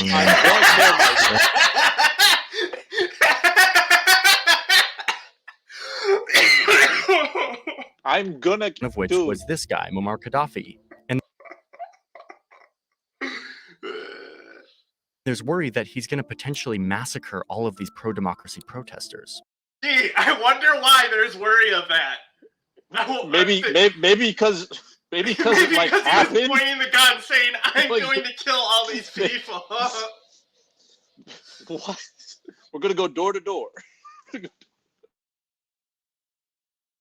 Yeah. So the U.S. feels like it must get involved. Bro, come on. How can you fucking seriously say this, bro? How can you seriously do an entire video on coup d'etats that we have like facilitated. How can you look at that and then be like, the U.S. always found a way to, you know, drum up support inside of like reactionary forces within the country, blah, blah, blah, always. And then when it comes to Libya, the closer you get to like modern day, the more his narrative is just like, yeah, these were pro-democracy people that like he was trying to fucking execute because they just wanted to do democracy. Yeah. So I feel like yes. you should know. Yes. You should know that it was pro-democracy at first, but obviously it was taken over by like Muslim Brotherhood and all that shit. Like, you should also know, since like he should also know that Libya has about 5 million people, right? Like, okay, about half of them are men. We're talking like if you were 18 or 19 or 20, like in that age range during the war, during the first, like between Gaddafi's forces and the militias, till now, there is like a 1 in 10 chance you were in a militia. Like, that's not even an exaggeration. Because I think the militia numbers total like 500,000 over the span of like however many years it's been since then, so like 12. And you've got like my math on this could be completely wrong, and you've got like 2.5 million men in the country. And then you look at the ages of these men. I'm sure that Iraq fighting the United States was really similar, because like a lot of the biggest mistakes that were made was not like leaving job opportunities open for these guys. So Al Qaeda was like, we'll give you $100 if you film yourself throwing this RKG at a Humvee. And they're like, bro, I need to feed my family. I guess I'm going to go throw this RKG at a Humvee. And honestly, that's a cool way to make $100. That's RKGs a dope way to make. Awesome. That's a dope way to make $100. Yeah. I don't know. He's dumb. It's like nobody's even brought up the Muslim Brotherhood up until this point and their global reach, and it's just like no one's bringing up how there's like literal militias now that protect the oil. Nobody's talking about how a lot of dudes who used to be part of Gaddafi's regime are now still in charge of a lot of militias. Like, nobody's talking about how there was literally a dude like Haftar in Gaddafi's cabinet who runs a whole side of like the Libyan conflict. Yeah, there's even NATO members that back him. Yeah, like what is it? France and Italy, I believe. Greece too. Yeah, exactly. Greece backs him. France backs him. Russia backs him. Egypt backs him. It's insane. He runs like an entire half of the country, or at least he did, and he still runs a lot of it. He's heavily involved. It's like insanity to me. And let's not talk. Hold up. One last thing. The guy who runs the UN-backed side of the government in the West, I think his name. I don't want to confuse him with the other guy, but he like literally used to be he used to own a construction company. Him and his brother used to own a construction company that was run in Gaddafi's Libya, and they made a lot of money off of it, and then they had to flee because of some contractual issues that I don't know the exact specifics of. And yeah, they got rich in Gaddafi's Libya, and now they're back, and they run one of the brothers runs. He is the prime minister. He literally bought votes in the western half of the country to basically run half the country, and he made his money in the Gaddafi era. Like, the Gaddafi era isn't gone. It's a lot more chaotic than you think. Mm-hmm. Why they were, that's what the fuck was happening. It's just like his hatred for democracy overtook, and America loves democracy. In my video where it's not his hatred for democracy that overtook. Like Assad also didn't barrel bomb pro-democracy protesters because they were pro-democracy. Because ultimately, they're anti-him. They're anti-Gaddafi protesters at the end of the day. That's just how it is. I talk about all of the instances where America has like overthrown democratically elected leaders involved to save all of these pro-democracy protesters. So the US feels like it must get involved to save these protesters. They rally their NATO allies. That statement in and of itself is like gross, dude. The U.S. felt like it needed to be involved because they wanted to save protesters. What the fuck? What's NATO doing there? Yeah, what's going on there? Guys, NATO is a defensive force. You guys surely are not going to make the argument that NATO was being weaponized as an offense. NATO's main role since the fall of the Soviet Union has been giving people guns so they can defend themselves. So, it's like listen. It's this simple. When one side has an air force and the other side doesn't, what do you think is going to happen? You're gonna bomb Belgrade? Well, maybe. Yeah. Like one side in this conflict had an air force, the other didn't. So, I mean, the air gives you an extreme advantage, militarily speaking. Look at Saddam and the Kurdish resistance, and that's another thing. Is like the thing is what people don't realize is the Al Qaeda in Iraq, they were Kurds. It was all Kurds. Like Al Qaeda in Iraq was there because they were fighting Saddam. Like that was of course Al Qaeda hated Saddam. Of course they're going to fund resistance groups against. Whoa! I thought Al Qaeda in Iraq was like Egyptian and Jordanian volunteers. No. The Al Qaeda in Iraq guy is like crazy. He's not like he's like. Or are you talking about the Iraqis who were actually involved, not like the foreign guys? No. Well, it's Kurdish Iraq. So I'm gonna keep playing this and I'll pull them up. All right, defensive force cool. Again, NATO is simply a defensive force. That surely would never happen. Stop. Their never-ending love for democracy led them to, do a no-fly zone and send missiles. But at some point, bro, that's crazy. He literally said these guys were forced. Gaddafi forced their hand into fucking by attacking democracy protesters, and then the mission somehow switched, just like we were locked into Vietnam. We don't know exactly how this happened. We don't know how. That's crazy. So anyway, the target becomes Gaddafi, and now NATO drones are firing missiles at his convoy, and he eventually gets captured and gets killed on the spot. Libya has been in chaos ever since, but it's not like it was a great place under Gaddafi. And once again, it objectively was a better place under Gaddafi. That is an insane thing to state. You're literally comparing at least a developed nation state.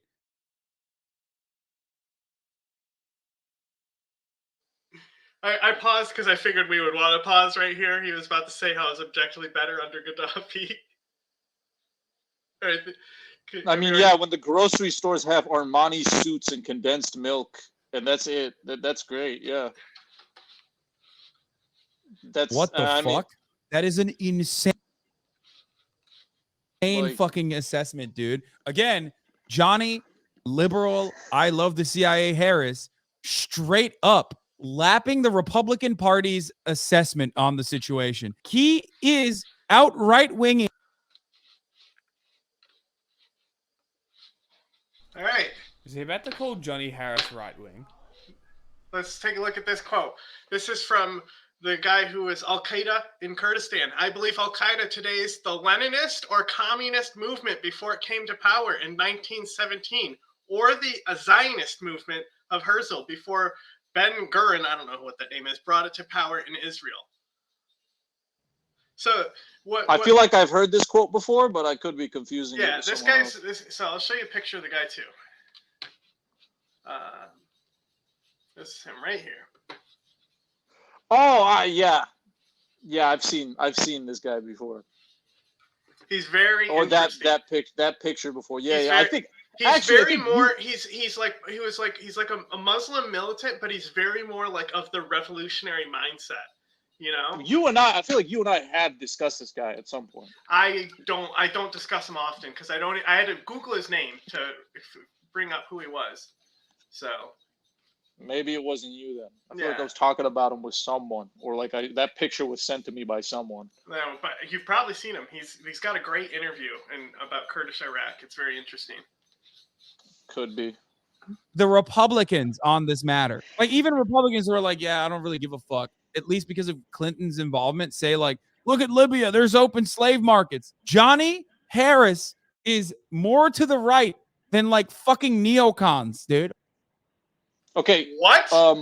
Wait, what? How did he come to this conclusion? Hasan is brain dead. He really is. Because we paused for a minute, so I'm confused how he came to that conclusion. Because we were just he just said Gaddafi was better. He said, yeah, the Gaddafi era is objectively better, was. and then Johnny. That's all it was. Johnny said something. What did Harris say? He said something along the lines of what? That set him into this like. We're not going back. We got to finish this. Okay, no, that's fine. That's fine. Holy shit. My purpose in doing this broad back-to-back history of American-led coups was so that we can see patterns that emerge. How a rising superpower became really good at removing leaders that didn't align with their way of seeing the world. Or, in a lot of cases, who were not friendly to American business interests. But let's be clear, the U.S. didn't invent this. This is something that powerful countries and empires have always done. We don't look at that positively, though. That's the difference, because like we understand that like imperialism was like objectively bad. Greece? You know, colonialism was objectively bad. I think everybody understands that. Okay. These U.S.-led coups, especially during the Cold War, was how the overthrow of these governments often stamped out new democracies, not actual coups, budding democratic movements, replacing them with authoritarian leaders who would go on to oppress the people. What did Afghanistan have to do with this? Of the United States, and in the process, redirecting the country's history. Lately, Russia has been meddling in the election process of the United States. Correct. And I've been reflecting. What?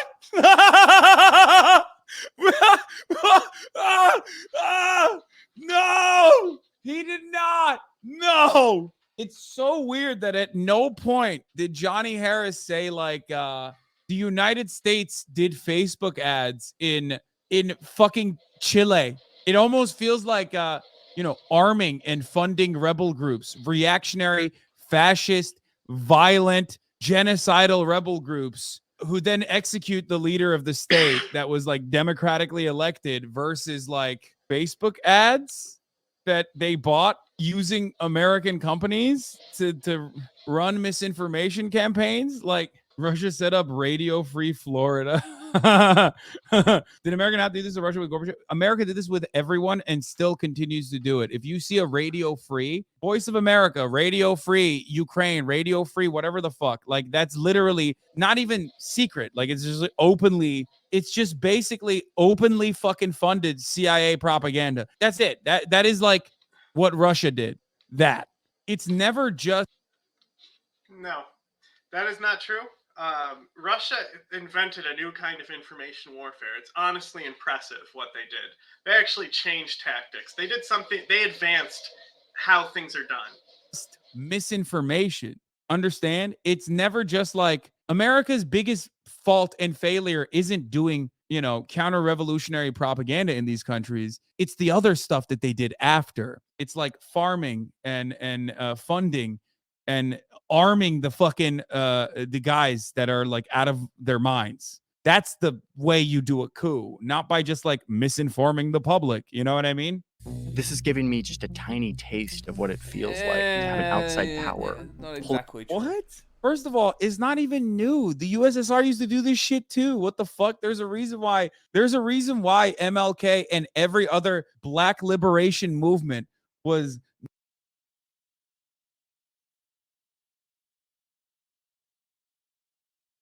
What is it? Information warfare campaign against the U.S. It's really, it's like, that's all you have to know.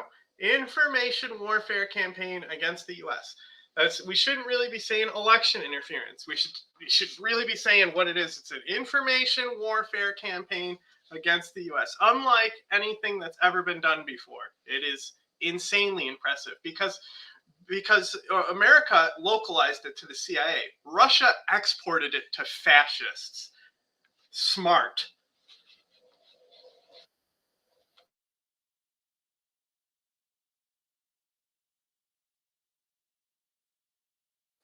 They were put down 100% because they were black people getting civil liberties.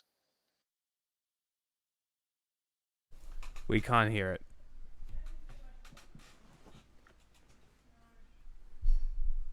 Change the screen share.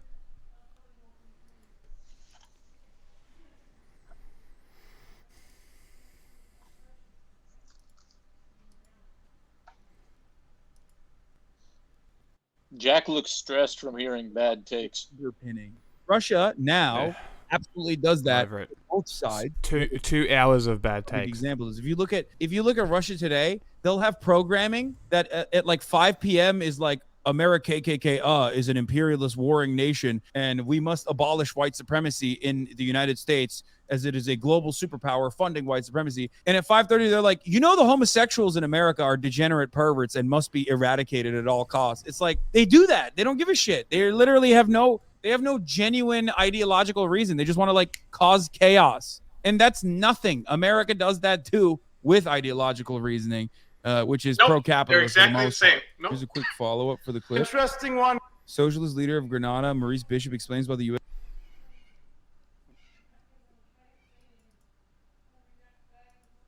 Come on. Don't get off topic here. I can't see the playhead because it's so close to the end.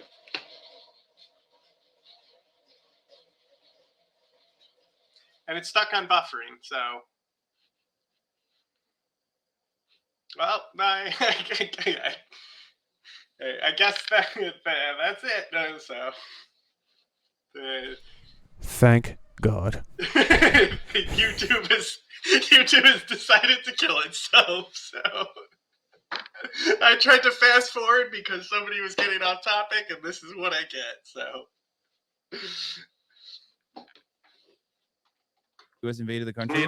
People always say, Hasan, you support authoritarian governments. You're a bad guy. You do. Support, you're tanky. He Understand literally that does. The reason That's why a bad Cuba thing to in a do, Hasan. completely I wouldn't different say he's a tanky. in my heart and also in general is Close. for this Tankies are reason. way All dumber. of these other countries have fallen under the might of the U.S. empire. If you can believe and that. To be fair, it's almost an inevitability. So for the fact that Cuba to continue, despite this egregious human rights violation, this ongoing human rights violation in the form of this embargo, the fact that it still survives under, when all facts point to the exact opposite, that's a pretty impressive feat. Like, I have to recognize that. Also, the reason why Cuba was not mentioned in the Johnny Harris video is because of that reason, ironically. That was the greatest W for Cuba, is not being mentioned in the Johnny Harris video about American coup d'etats because it wasn't successful. And trust me, they fucking tried, okay? Same with Venezuela even.